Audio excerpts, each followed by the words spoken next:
In 1817, a mysterious woman appeared in an English village. She spoke a language nobody understood, claimed to be a princess from a distant island, and somehow convinced respectable people that she was telling the truth. Her name was Caraboo. At least, that's what she wanted them to believe.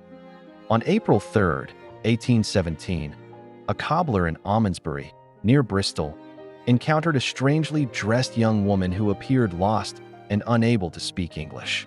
She wore unusual clothing and communicated with gestures. When people asked who she was, she repeatedly gave the name Caraboo. Nobody knew where she had come from. The local authorities eventually brought her to Samuel Worrell, a local magistrate, and his wife, Elizabeth. Even they couldn't understand her. But instead of dismissing her immediately, they became fascinated. The woman claimed, through gestures and her strange language, that she was a princess from an island called Javasu, somewhere in the Indian Ocean. She said pirates had captured her. According to the story that emerged, she had escaped and eventually found herself in England. It sounded unbelievable, but then something happened that made the story seem possible.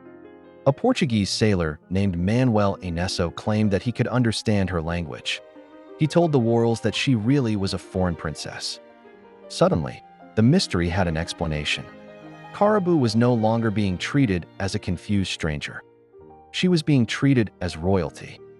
People came to see her. Local newspapers began reporting the strange story. Visitors watched as she followed unusual rituals, ate unfamiliar foods, and behaved exactly as someone might expect a mysterious foreign princess to behave. She even produced strange symbols that appeared to be her own written language. For several weeks, the story grew. But there was one problem. The princess was not actually a princess. She was Mary Baker, whose real name was Mary Wilcox, a young woman from Wytheridge in Devon. And she had invented almost everything. Her mysterious language was created by herself. Her story about Javasu was fiction, and the exotic princess everyone had been fascinated by was actually the daughter of an English cobbler. Then came the moment that destroyed the entire performance.